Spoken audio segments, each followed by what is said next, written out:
एक राजा और अल्लाह की हिकमत। बहुत समय पहले एक राजा था जो बहुत अमीर और ताकतवर था। उसके पास सब कुछ था, सोना, दौलत, नौकर, फौज, लेकिन वह हमेशा परेशान रहता था।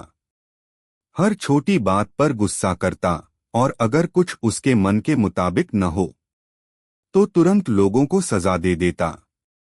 एक दिन उसका एक नेक वजीर मंत्री उससे बोला, ए बादशाह, जो कुछ भी होता है उसमें अल्लाह की हिकमत होती है। कभी शिकायत मत करो, हर हाल में अल्हम्दुलिल्लाह कहो।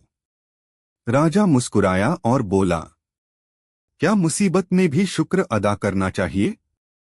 वजीर ने कहा, जी हाँ, क्योंकि अल्लाह जो करता है हमारे भले के लिए करता है। कुछ दिन बाद राजा जंगल में शिकार खेलने गया। अचानक एक जंगली जानवर ने उस पर हमला कर दिया।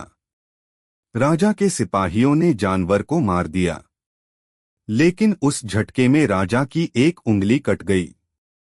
राजा बहुत गुस्से में था।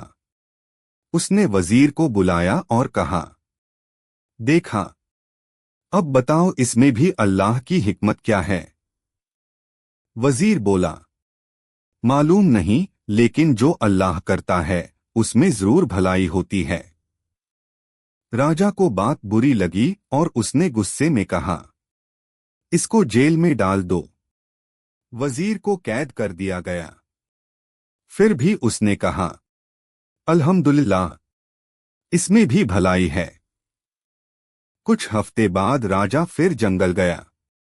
वह अकेला भटकते भटकते एक जंगली कबीले के हाथ लग गया।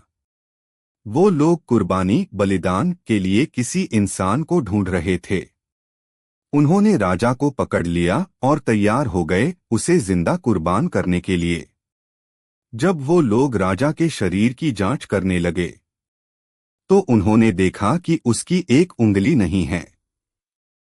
उनके रीति रिवाज के मुताबिक अधूरा व्यक्ति कुर्बानी के काबिल नहीं होता। उन्होंने राजा को छोड़ दिया। राजा भागकर अपने महल लौटा और तुरंत अपने वजीर को जेल से छुड़ाया। वह बहुत शर्मिंदा हुआ और बोला, तू सही कहता था। अगर मेरी उंगली न कटती तो आज मैं जिंदा न होता। वजीर मुस्कुराया और कहा, और अगर आप मुझे जेल न भेजते तो मैं उस दिन आपके साथ होता और शायद मेरी कुर्बानी हो जाती। देखिए, हर हाल में अल्लाह की हिकमत होती है। हिकमत मोरल, जो कुछ भी होता है उसमें अल्लाह की मर्जी और भलाई छिपी होती है।